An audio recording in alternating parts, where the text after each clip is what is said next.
Gloire au Seigneur. Nous allons nous tenir debout, s'il vous plaît.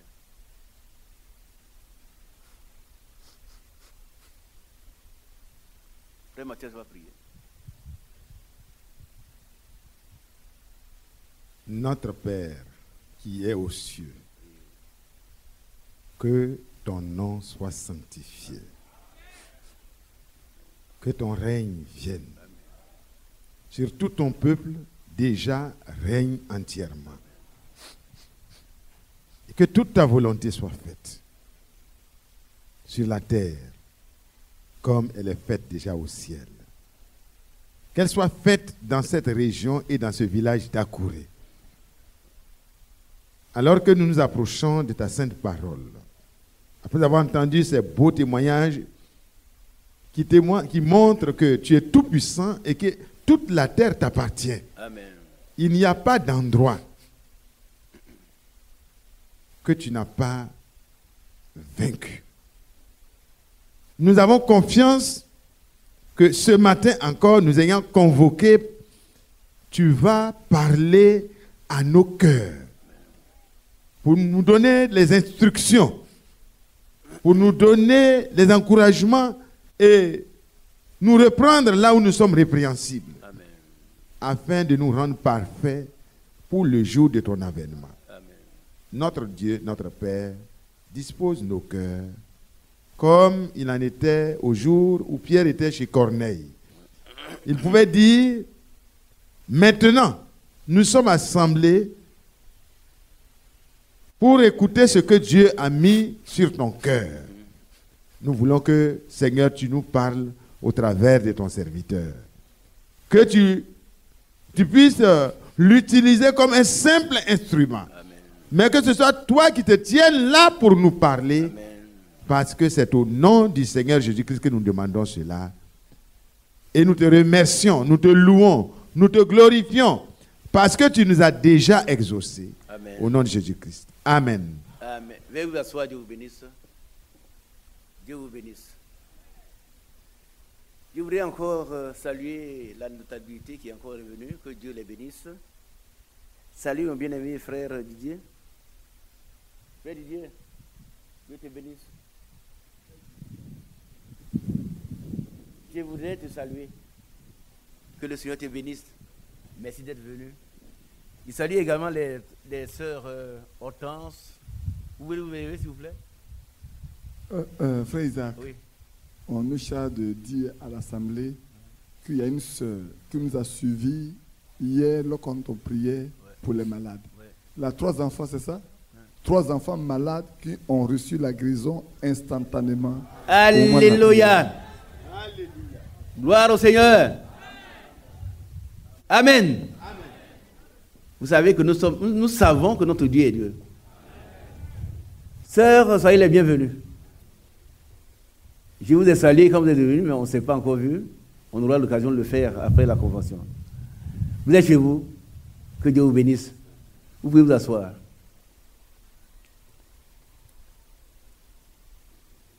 Je serai court, puisqu'il y a 2 prédications. Mais le thème principal a été déjà abordé dans les prières, par le frère Mathias, par le frère Badi. Vous savez qu'il s'agit toujours de non-préparation.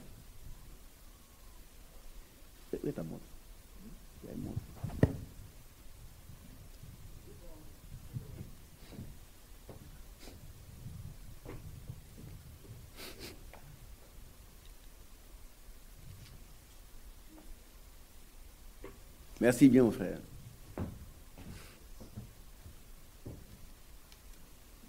Disent,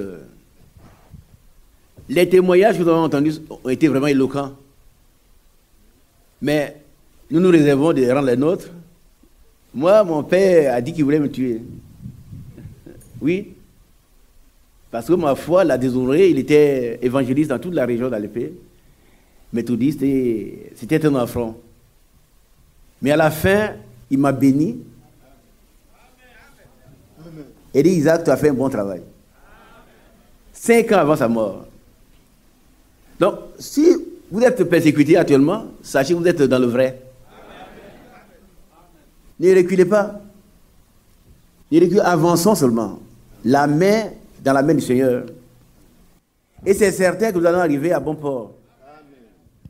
Je voudrais encore dire merci au Seigneur qui a permis, qui a inspiré, d'abord inspiré à son serviteur la construction de ces lieux. Dites un grand amen. Et qui a donné aussi les moyens pour réaliser ce que nous voyons, ces joyaux, qui est utile pas seulement à Kouré, mais à nous tous. Nous avons déjà programmé une réunion ici. Hier, on s'est réunis ici, quand vous êtes partis. On a une prochaine réunion, on viendra ici. Que Dieu bénisse son serviteur. Et bien, tous ceux qui ont contribué à la réalisation de ce travail-là. Les jeunes gens, qui ont préparé cette convention, ils ne dorment pas. Hier, nous étions là, il était presque minuit. Ils étaient encore en train de travailler. Mais vous savez que le Seigneur, lui, paie toutes ses dettes. Il a dit que, la Bible dit, Dieu n'oubliera jamais votre travail. 1 Chronique, je crois, 15, 7, ne baissez pas les bras parce qu'il aura un salaire pour votre travail. Que Dieu soit béni. Ce matin, je vais vous poser une question pour ceux qui sont dans ces messages. Qu'est-ce que Dieu nous demande? Qu'est-ce que Dieu veut de nous? Qu'est-ce qu'il veut de nous? Est-ce qu'il demande seulement des rassemblements comme ceux que nous avons?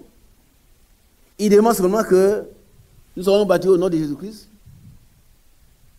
Est-ce qu'il demande seulement que nous croyions que les credos ne sont pas bons? Que Babylone est mauvaise? Qu'est-ce qu'il demande de nous? Il y a peut-être des nouveaux convertis. Tout à l'heure, frère Badi ou frère Mathias, quelqu'un a dit, il faut faire la différence entre la foi chrétienne, la vraie foi, et le jeu. C'est important. Nous ne sommes pas ici pour jouer.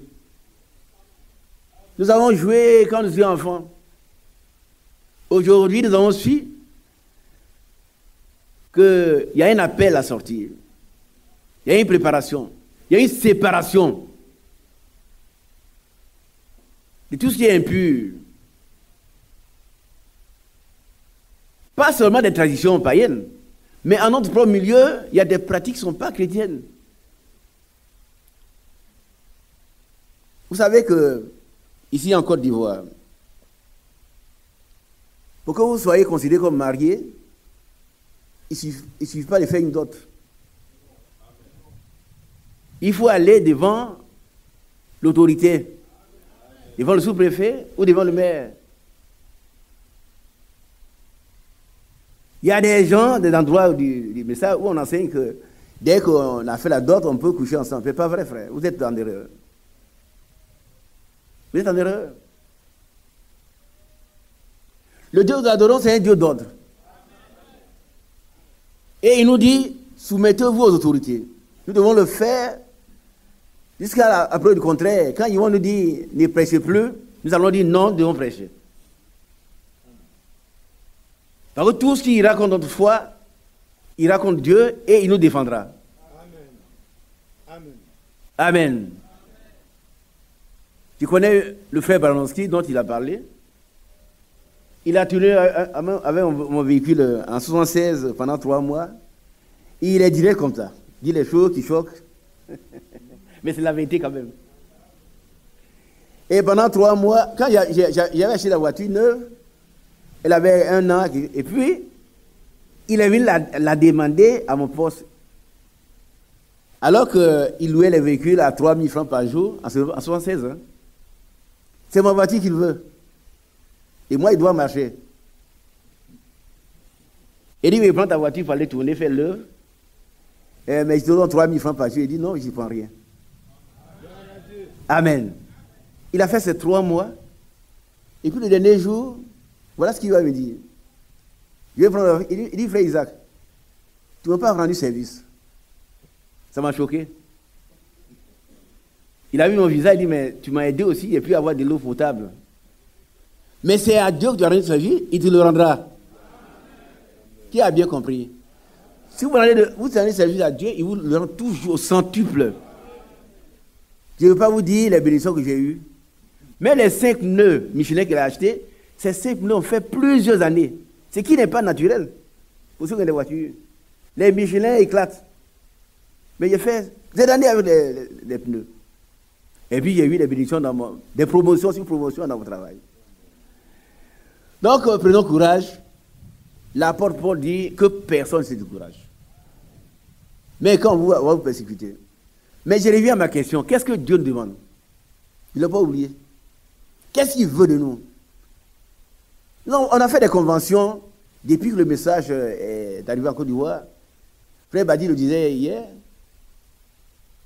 On allait dans un petit village où il y avait un seul frère, Christophe, un instituteur. Et c'est lui qui nous prenait en charge. On était peut-être environ une trentaine de personnes dans le pays.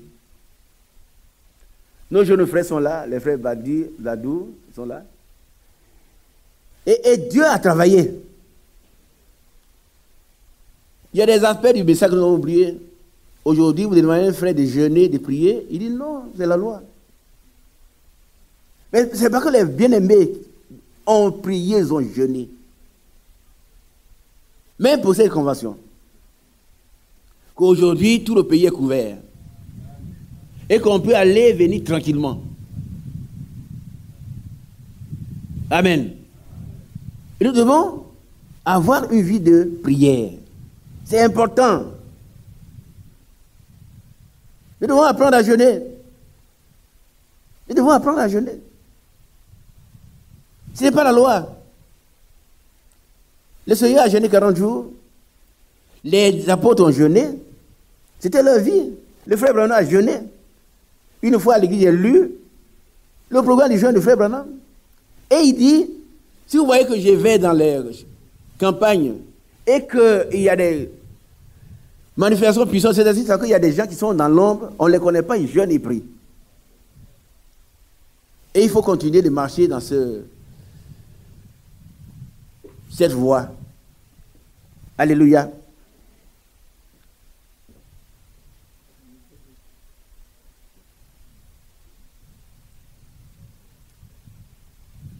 Alors, il fait déjà 5 minutes.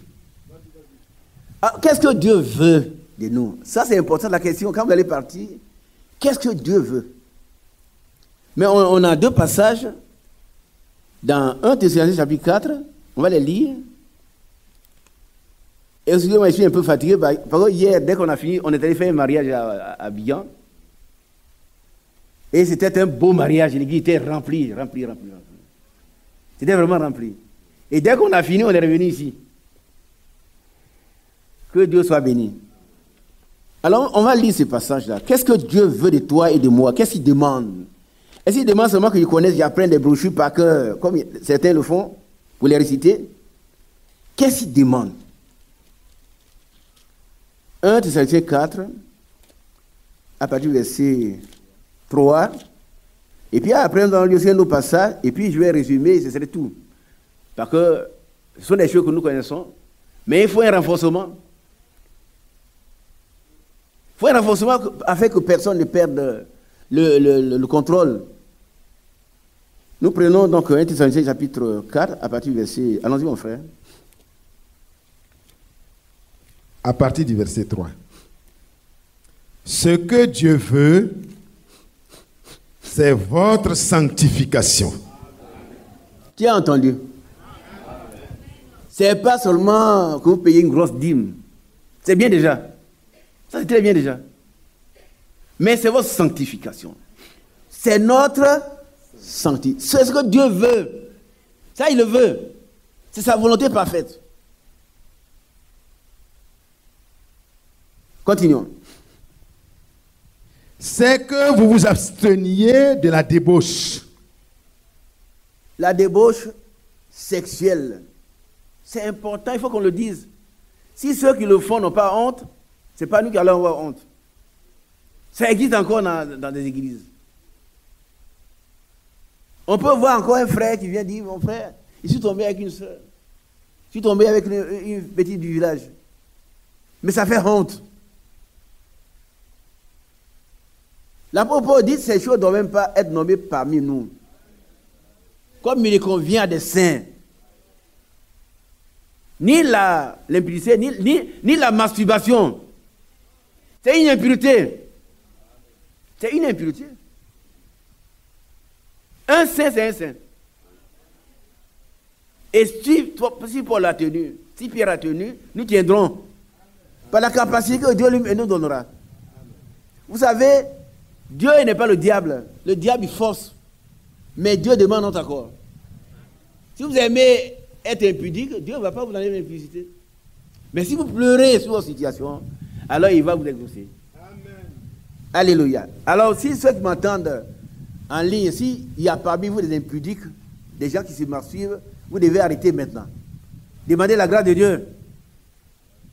Peut-être qu'ils disent, celui qui parle, c'est un vieux. Ouais, c'est un vieux, il n'a plus besoin de ces choses. Non, non, c'est pas vrai. Il y a des vieux de mon âge qui ont des petites copines. Ils ont leur femme de retraite. Ce sont des choses qui ne doivent pas être nommées parmi nous. On est rassemblés, il y a les prédicateurs, on doit comprendre ces choses-là. Que c'est l'impureté. Un chrétien n'est pas un deuxième bureau. Il a une seule épouse et il ne doit connaître de femme que cette seule épouse. Amen. Un point trait. Amen. Amen. C'est important. Et c'est Dieu qui le veut, c'est pas moi.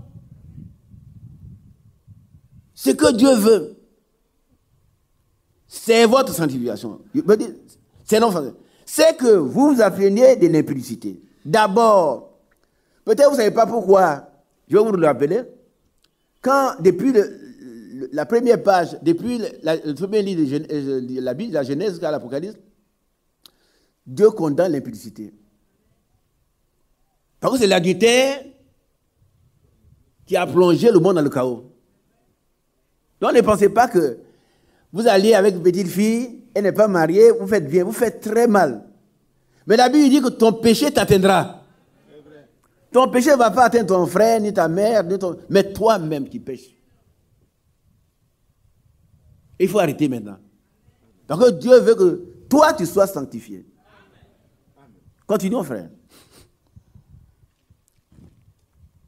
C'est que chacun de vous sache posséder son corps dans la sainteté et l'honnêteté. Il y a deux mots importants là. Chacun doit savoir posséder son corps dans la sainteté. La sainteté, c'est l'œuvre du Saint-Esprit dans notre vie. Le Saint-Esprit, il nous purifie. Il nous met à part. Il nous rend capable d'être conforme à Christ, à sa parole. Alléluia. Il nous rend obéissants. Gloire à Dieu. Est-ce que Dieu veut que nous soyons conformes à Christ? Semblable à Christ. Un chrétien, c'est quelqu'un qui est comme Christ. Si tu n'es pas encore comme Christ, tu n'es pas un chrétien. Tu es en voie d'être chrétien. Tu dois naître de nouveau.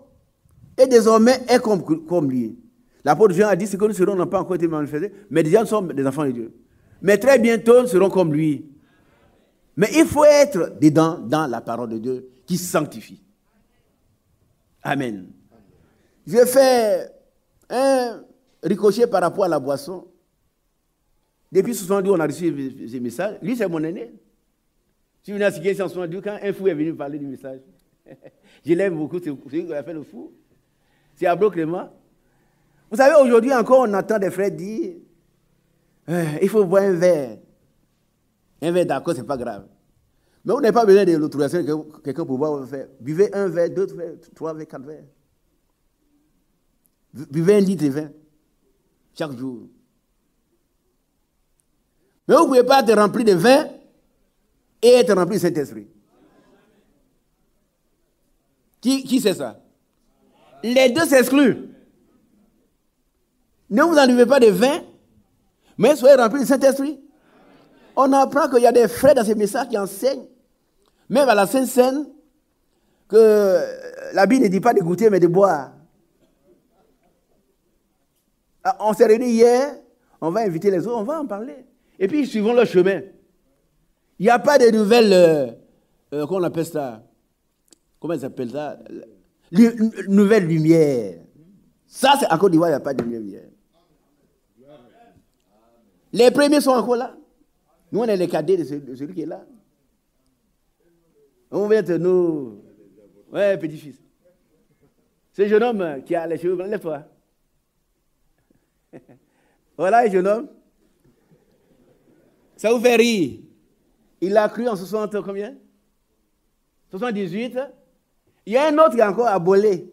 En 76, dans tout le village, on a nommé qui veut croire, c'est à Bolé seul. Et ce monsieur, ingénieur de technique agricole de son état, il a travaillé à l'ouest. Et nous, on était à l'aise. Et il continue. C'est le frère Quadio Jérôme. Il continue.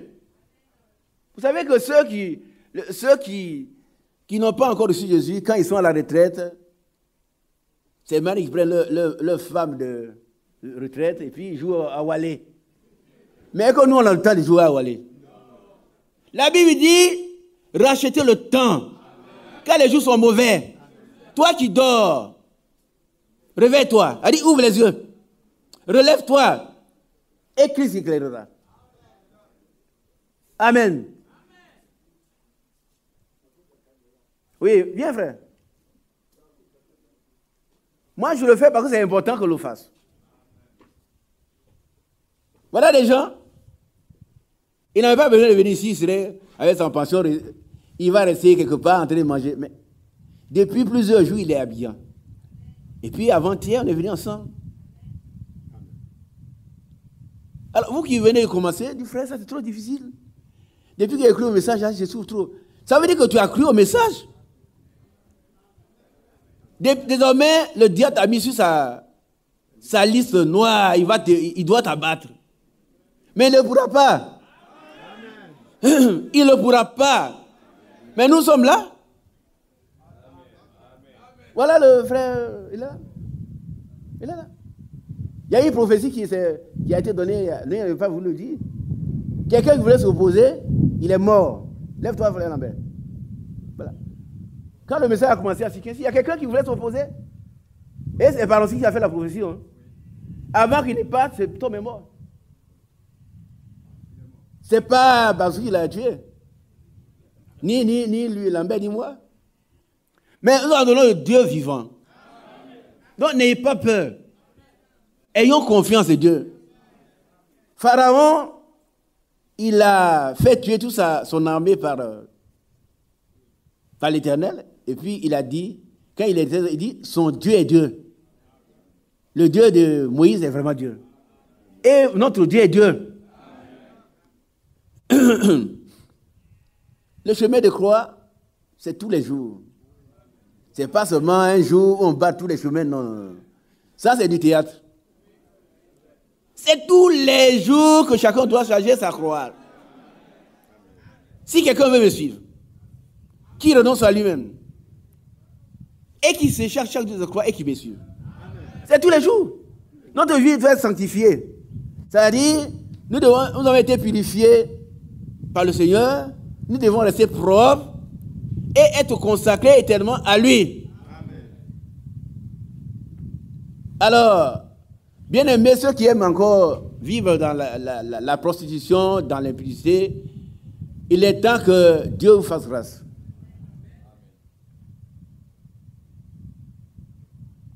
Vous souillez les églises. Vous faites comme à Caen. On vient s'asseoir dans l'église, on a 2000 membres, mais combien de prostituées? Ah, quelqu'un a dit, oui, mais c'est choquant.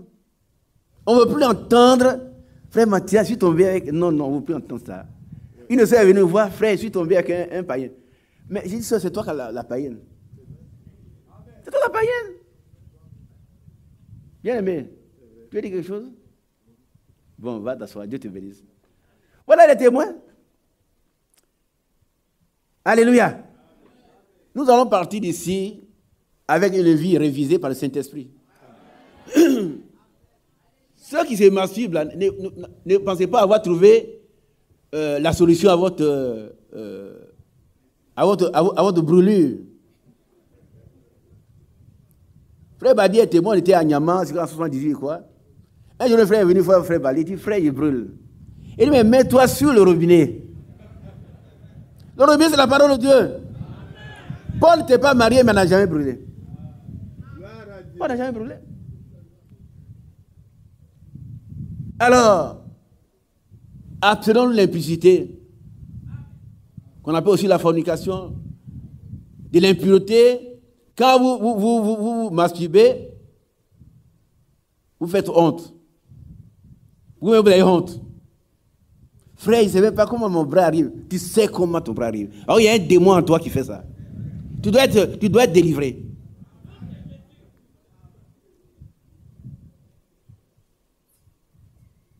Alléluia.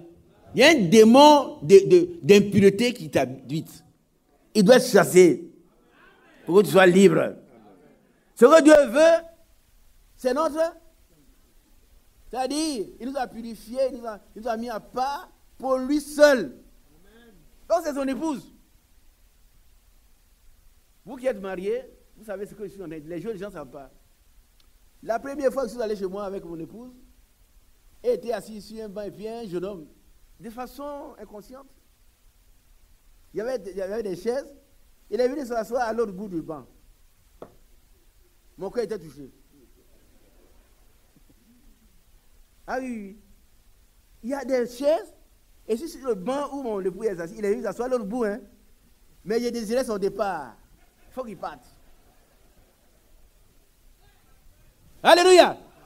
Alors Dieu veut que nous soyons purs. Nous sommes son épouse.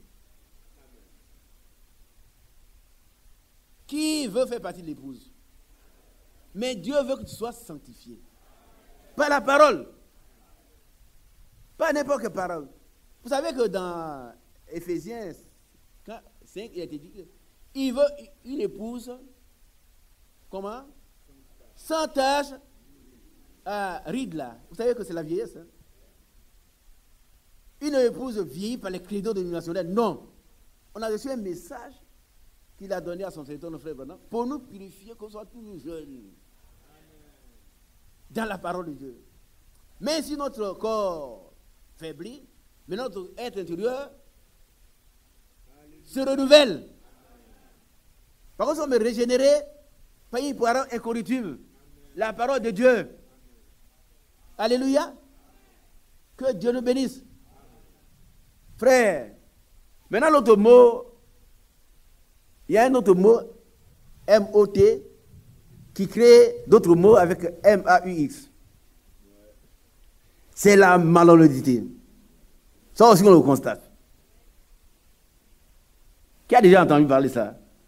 La malhonnêteté, vous ne pouvez pas confier un travail à un frère. Pas à tout le monde, mais à certains frères. Qui est au courant? Moi, je pense que si le frère me confie un travail, il doit être tranquille. Amen. Mais si c'est moi qui dois faire périr son entreprise, je ne suis pas un frère. Je ne suis pas un frère. Je suis un faux frère. Et l'apôtre Paul a subi, ça veut dire les faux frères. Il y a des faux frères qui viennent, on leur fait confiance, et puis ils détournent, ils font tomber l'entreprise. Ah, il dit, mais si c'est un frère, il ne va pas me mettre en prison. Un frère, il a créé une entreprise, il a pris des crédits, il doit payer. Oui. Toi aussi, il doit te payer. Mais l'ouvrier mérite son salaire. Ça veut dire quoi?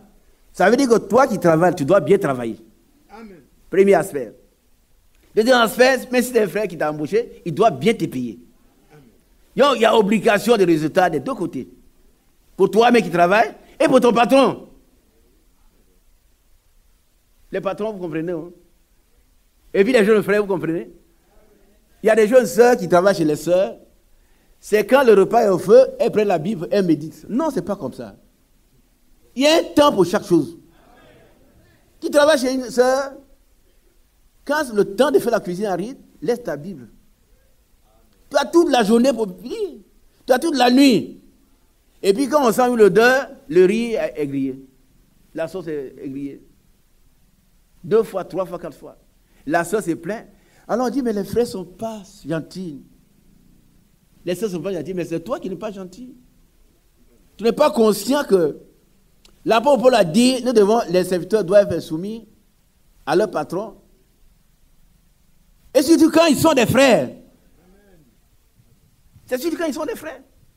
On doit montrer qu'on est converti. La malhonnêteté se trouve encore dans le milieu et ça doit partir. Amen. Sinon, l'apôtre Paul ne l'a pas dit. Il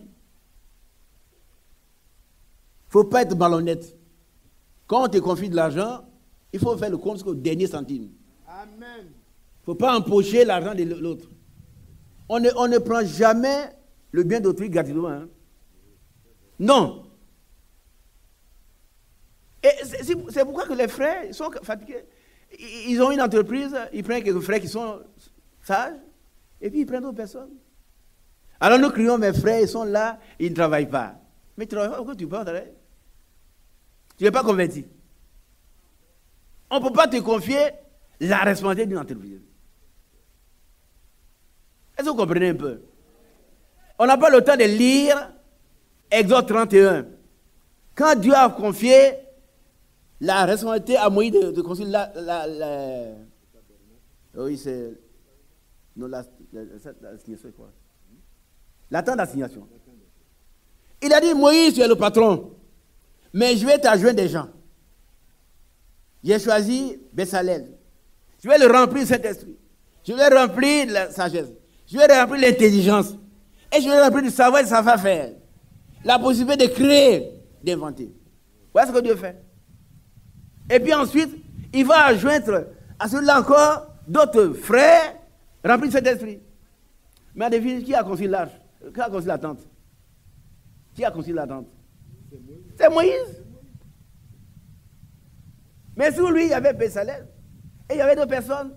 Voilà comment on peut travailler dans une église avec des frères. Mais si tu es malhonnête, tu vas chômer pendant longtemps. On ne peut même pas te recommander à quelqu'un. Bien aimés frères, je ne vous incite pas, mais départissons-nous de la malhonnêteté. Ça fait du mal aux malhonnêtes eux-mêmes. Que Dieu nous soutienne. Amen. Nous continuons.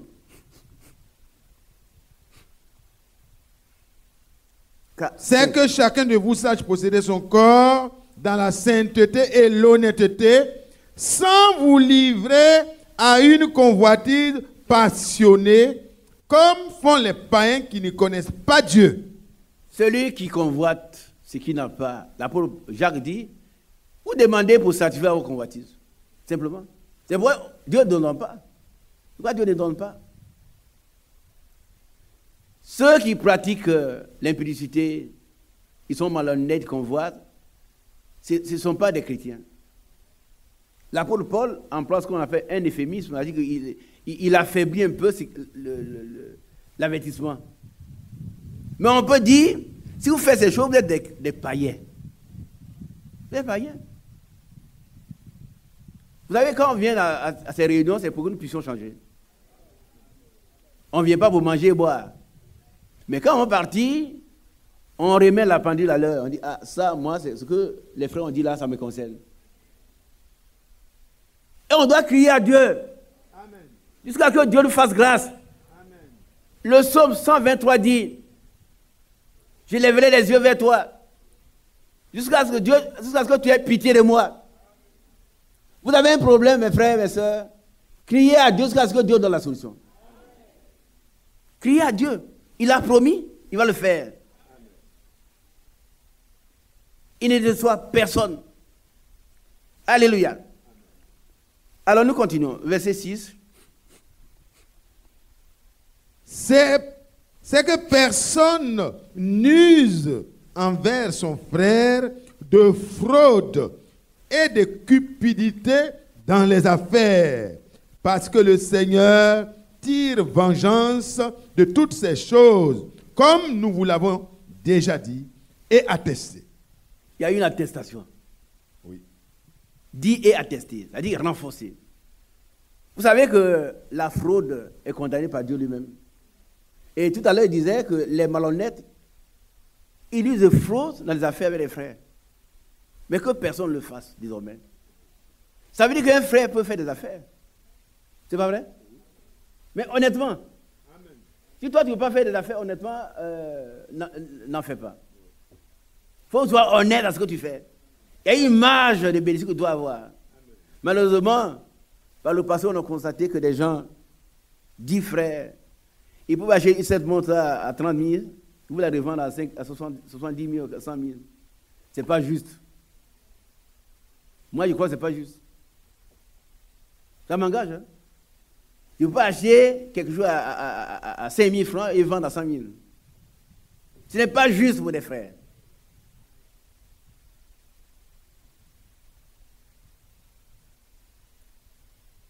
Ça vous choque, mais ce sont les choses qu'on constate. Il faut qu'on le dise.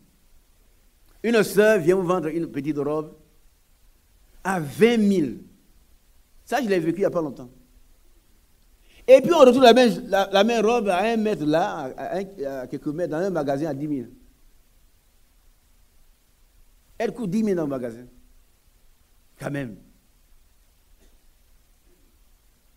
C'est malhonnête. C'est malhonnête.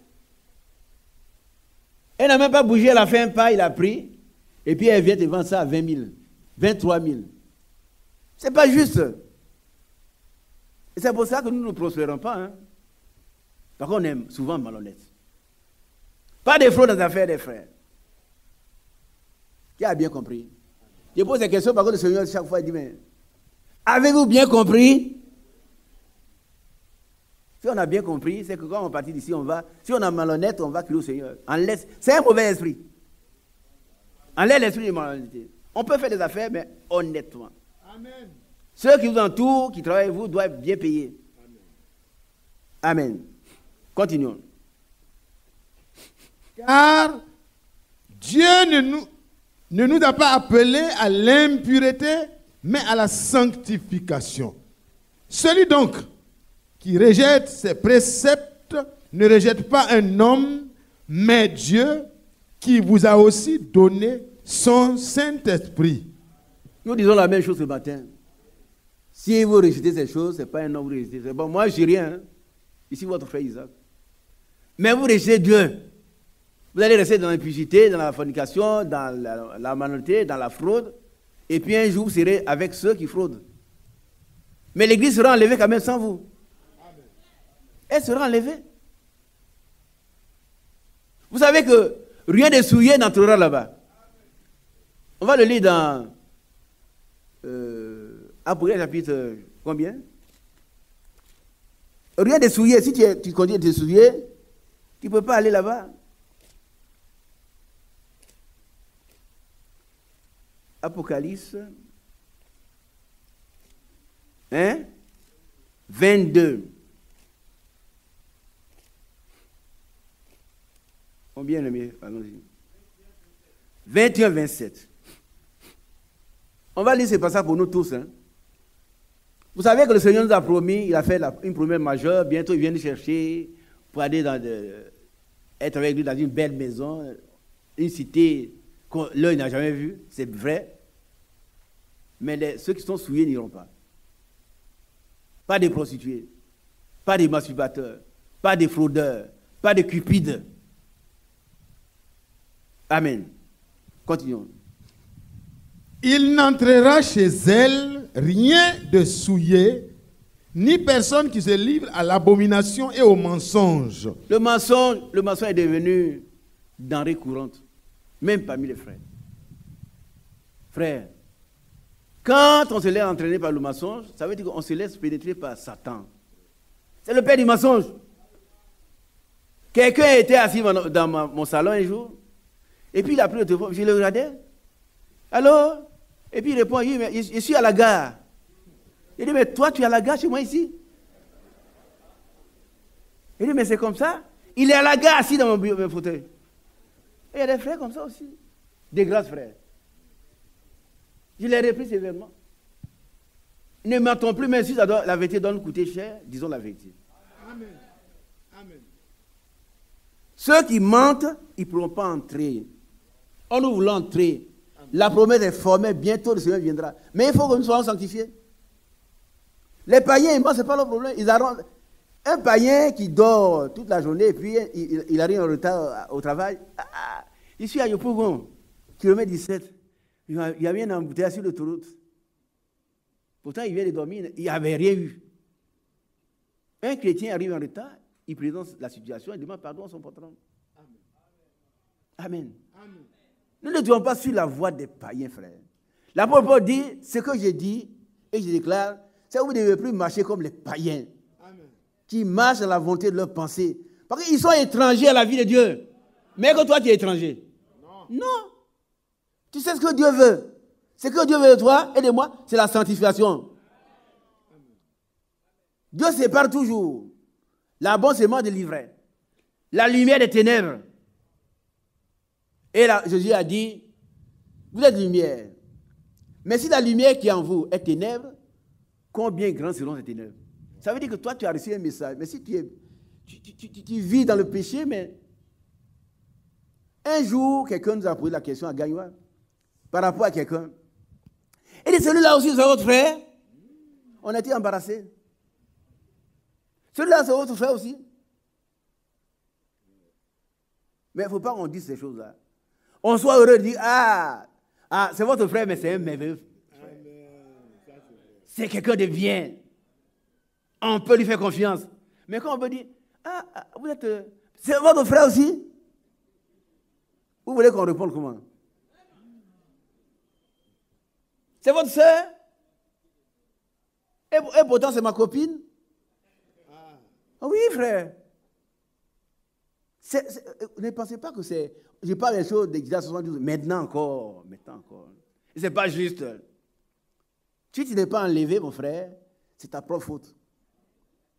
Tu as compris? C'est ta propre faute. Dieu a tout fait pour que tu sois enlevé. Le message est venu jusqu'à Sikensi. Le Sikensi est arrivé ici.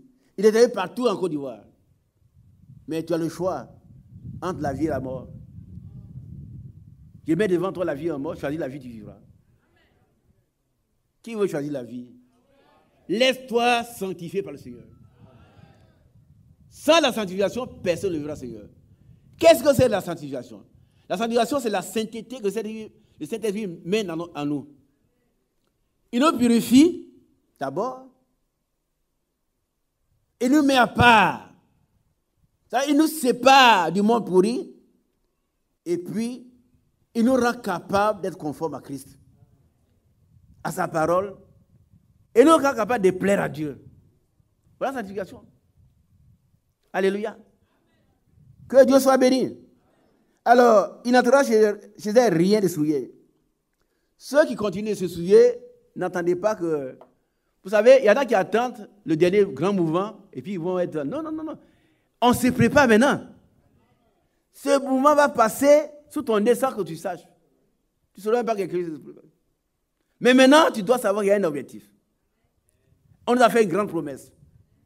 Mais ceux qui ont reçu cette promesse, Dieu leur demande quelque chose. Il veut qu'ils soient sanctifiés. Amen. Alléluia. Par contre, la vie chrétienne commence par la nouvelle naissance. Si quelqu'un est en Christ, frère Mathias, continue s'il te plaît. Si quelqu'un est en Christ, il est une nouvelle création. Les choses anciennes sont passées. Voici, toutes choses sont devenues nouvelles. Alors, si tu n'es pas une nouvelle création, tu n'es pas encore en Christ. Être en Christ commence par la nouvelle naissance opérée par le Saint-Esprit. Nous continuons. Il n'entrera chez elle rien de souillé, ni personne qui se livre à l'abomination et au mensonge. Il n'entrera que ceux qui sont écrits dans le livre de vie de l'agneau. Oh, Amen. C'est nous. Ce n'est pas une présomption, c'est une réalité. Vous savez qu'il y a des gens qui chantent, non? Écris mon nom. Seigneur, écris mon nom dans le livre de vie d'agneau. Non. Ton nom est déjà écrit ou il n'a jamais été écrit. L'agneau a été immolé dès avant la fondation du monde. Et c'est à ce moment-là que les noms ont été écrits. Apocalypse chapitre 8, 13, 8. On va le lire et puis revenir à notre thème et terminer. 13, 8, dit quoi? Oui. On va voir quand les noms sont écrits. Ce n'est pas maintenant. Écris mon nom dans le livre. Non, ton nom, tu ne l'as pas écrit. S'il n'a jamais été écrit, il ne sera pas. Continuons, frère. Et tous les habitants de la terre l'adoreront. Ceux dont le nom n'a pas été écrit dans le livre de vie de l'agneau qui a été immolé dès la fondation du monde. Vous savez qu'après l'enlèvement, la bête va se manifester, les gens vont l'adorer. Mais nous serons déjà partis. Nous serons déjà partis dans la gloire. Mais il s'agit de ceux dont les noms n'ont jamais été écrits dans le livre. Ce n'est pas maintenant qu'on écrit. Si ce n'est pas écrit, ce n'est pas écrit. Mais ceux dont les noms sont écrits, ils ne seront pas séduits. Matthieu 24, 24. Que Dieu soit béni. Nous repartons dans notre texte là-bas. Prenons maintenant mon frère Hébreux chapitre 12. Pour parler encore de la sanctification. Hébreux 12.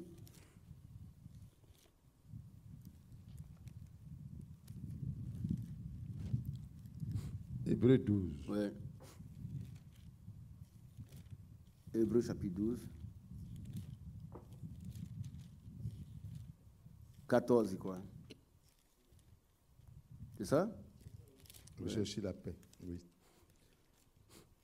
14. Allons-y. Recherchez la paix avec tous et la sanctification sans laquelle personne ne verra le Seigneur. Personne. Si tu n'as pas été purifié par le sang de Jésus,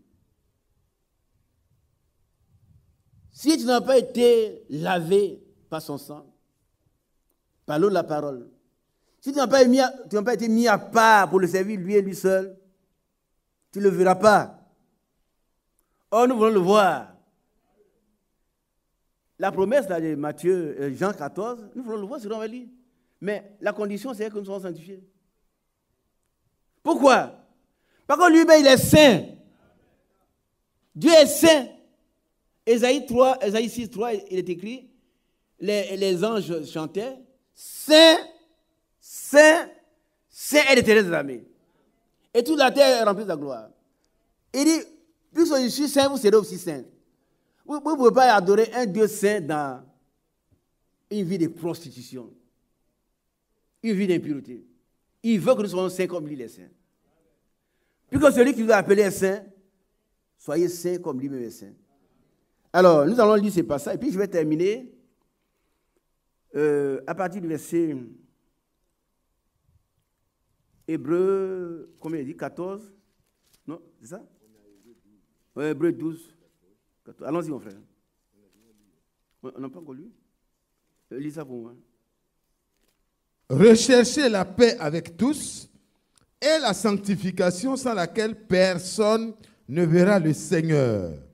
Continuons. Veillez à ce que personne ne se prive de la grâce de Dieu, Ah, à ce qu'aucune racine d'amertume poussant des rejetons ne produise du trouble et que plusieurs n'en soient infectés. Et que plusieurs n'en soient infectés. À ce qu'il n'y ait ni débauché. on revient encore à débaucher. C'est important, hein? Et pourtant, le diable pour des frères à suivre cela.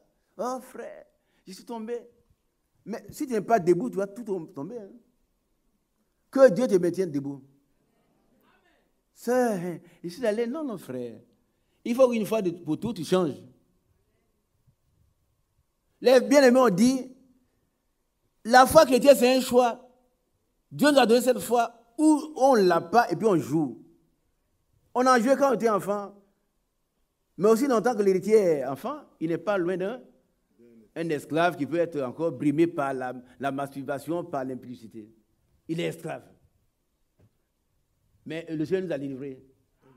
Et nous devons rester délivrés. Continuons la lecture, frère. À ce qu'il n'y ait ni débauché, ni profane comme Ésaü, qui, pour un main, vendit son droit d'aînesse. Vous savez que, plus tard, voulant obtenir la bénédiction, il fut rejeté, quoiqu'il l'ait sollicité avec larmes, car il ne put amener son père à changer de sentiment. Dieu vous bénisse. Dieu vous bénisse. Amen. Je n'ai pas terminé. Et quand j'ai lu cette expression, plus tard, je suis allé dans Matthieu 25. Plus tard. Plus tard. Plus tard, on va le lire, frère. C'est très important. Hein? C'est maintenant qu'il faut se repentir, c'est pas plus tard. Est-ce que vous comprenez là?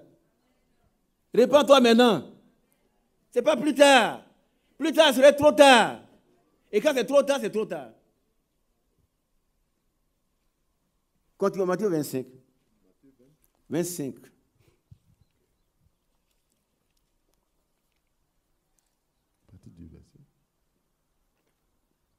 Matthieu 25. Ouais. Plus tard, 11. Oui. Plus tard, les autres vierges vinrent et dirent, Seigneur, Seigneur, ouvre-nous. Mais il répondit, je vous le dis en vérité, je ne vous connais pas. Plus tard, c'est une expression dangereuse. Ouais. Elle est nocive. Le prophète d'Ésaü a perdu son droit d'aînesse. Il a perdu les bénédictions. Parce que plus tard, il a pensé qu'en mangeant ces mets-là, et en même temps, il pourrait obtenir encore la bénédiction. C'est un choix. Sœur, frère, repends-toi maintenant, il ne faut pas attendre plus tard. Ésaü a perdu les bénédictions. Les vieilles folles ont perdu aussi leurs bénédictions. Plus tard. N'attendez pas plus tard, c'est aujourd'hui. Si tu entends la voix de Dieu, n'endurcis pas ton cœur. Plus tard n'est pas bon pour toi. Alors le Seigneur l'a dit, je vous le dis en vérité, dans une autre Bible, allez-vous-en. Ça c'est une autre traduction. Allez-vous-en. Il est trop tard. Je ne vous ai jamais connu. Allez-vous-en. C'est valable pour ceux qui enseignent les faux enseignements. Ce sont les suivis aussi. On enseigne des mauvaises choses pour drainer les frères derrière nous. Ce n'est pas bon. Et ces jeunes frères qui veulent faire quelque chose, ils veulent faire quelque chose à tout prix. Ils prennent une brochure, les frères Branham, ils ont lu, et puis c'est une doctrine. Mais quand ils se rendent compte qu'ils se sont trompés, ils ne sont pas capables de venir redresser cela. Et puis ils disent, ouais, c'est vous qui n'avez pas compris. Ils font des cassettes pour aller de maison à maison. Ce n'est pas bon, frère. Repentez-vous maintenant. Amen. Repentez-vous maintenant. Aujourd'hui, il y a des groupes. On a une jeune sœur et sa sœur. L'autre jour, je l'ai vue au mariage. Elle dit, mais vous devez venir me voir. Elle dit, elle va venir. Son mari était à l'étranger. Nous avons prié. Le mari est venu. Maintenant, sa sœur et elle ont trouvé le message. Le vrai message. Par contre, là-bas, on peut épouser 1000 femmes. 1000. La polygamie. On peut prendre 1000 femmes et puis Dieu n'a rien à faire. C'est Dieu qui a créé les femmes. Et est-ce que David n'avait pas combien de femmes et Salomon? Ils sont plus sages que Dieu. Quand Dieu a dit n'est pas bon que l'homme soit seul, Dieu pouvait créer 1000 femmes pour Adam. Il en a créé combien? Une seule. Une seule. Vous êtes plus intelligent que Dieu? C'est valable pour ceux qui boivent. Ceux qui boivent l'alcool là. Non, frère, il n'est pas écrit, on ne doit pas voir. Mais nous sommes des sacrificateurs. Qui le croit? Un sacrificateur qui entre le Saint, il ne boit pas. Si c'est faux, dit frère Isaac, c'est faux. C'est faux, c'est vrai ou c'est faux? Lis Apocalypse chapitre 5.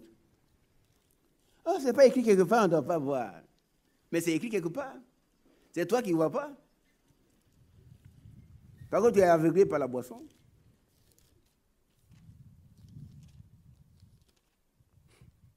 Apocalypse 15, verset 10. 5, 10. Ouais. Tu as fait? Oui. Tu as fait d'eux un royaume et des sacrificateurs pour notre Dieu, et ils régneront sur la terre. Qui le croit? Mais nous sommes en train... Est-ce qu'on n'est pas en service actuellement? On est en service. D'où vient que vous voulez boire? Vous voulez boire? Le Seigneur a dit, je ne boirai de nouveau ce vin que dans le royaume. Que Dieu soit béni. Alors, Dieu exige la sanctification, la séparation de l'impureté. Nous allons le dernier passage dans 2 Corinthiens chapitre 6, et puis on a fini. Je vais laisser la parole à mon bien-aimé frère Mathias. Oui. Alors, Dieu veut la séparation. La séparation du mal, du malin, l'impureté, tout ce qui est mauvais. Il veut nous mettre à part pour le servir lui seul, pour l'adorer, en esprit, en vérité. Ce sont les adorations qu'il aime. Les adorations l'adorer en esprit, en vérité. Un chrétien, c'est quelqu'un qui est comme Christ, qui vit comme Christ, qui a l'esprit de Christ. Alléluia. Et qui est héritier de la promesse, co-héritier de Christ. Il ne peut pas aller vivre avec des femmes, boire de l'alcool, s'enivrer. Non. Dieu a fait de nous un royaume et des sacrificateurs. Celui qui s'est instruit, il peut aller boire son vin, manger son pain. Mais nous voulons nous en expédier. Alors, lisons le passage. Après chapitre... Non. 2 Corinthiens.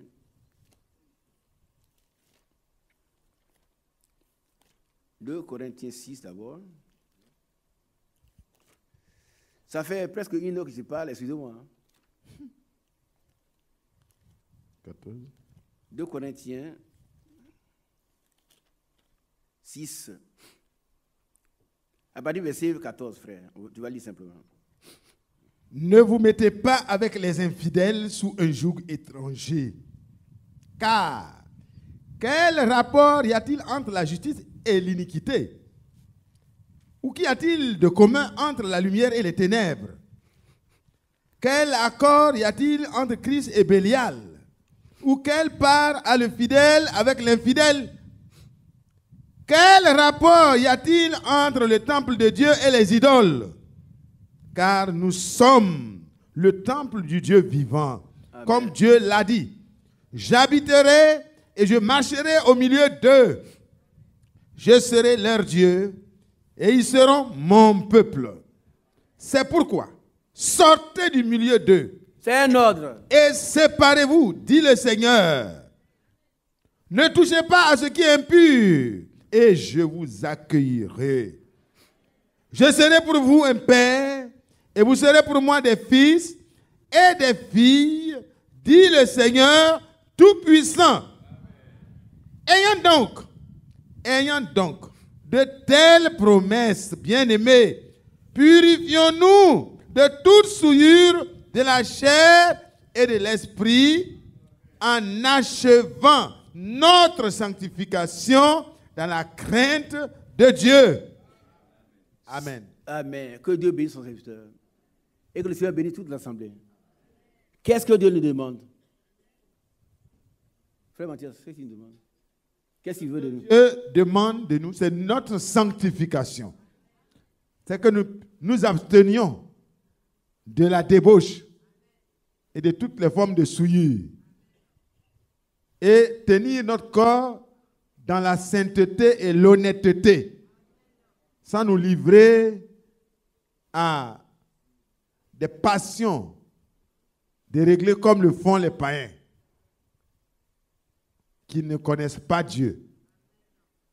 Et il existe donc une séparation.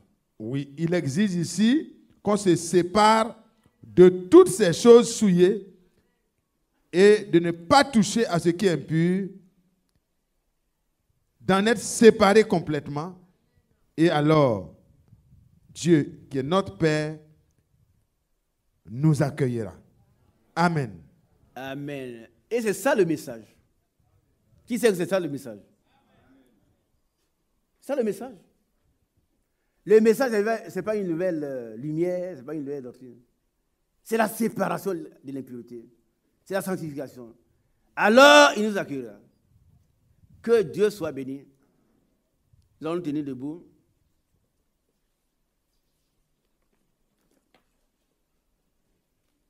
Nous allons demander à notre frère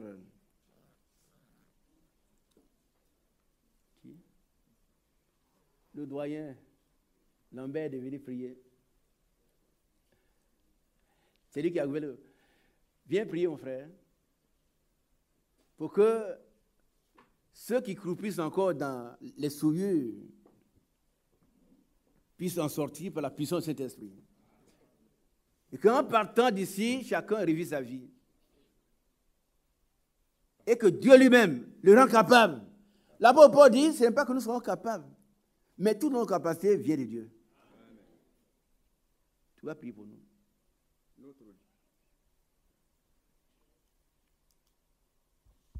Notre Dieu et notre Père, nous voici devant toi. Ta parole, ce matin, est pour nous comme une lumière. Et c'est là que nous nous regardons, Seigneur, pour que toutes les souillures tombent. Amen. Et c'est pourquoi, toi-même, ici-bas sur cette terre, tu as pu dire, sanctifie-les par ta parole. Ta parole est la vérité, Seigneur. Le peuple a entendu cette parole. Que cette parole agisse, fasse son effet à chacun de nous. Au nom de Jésus. Et que partant d'ici, Seigneur, nous puissions réfléchir à ces choses. Comme les disciples sur cette route, ils étaient en train de réfléchir.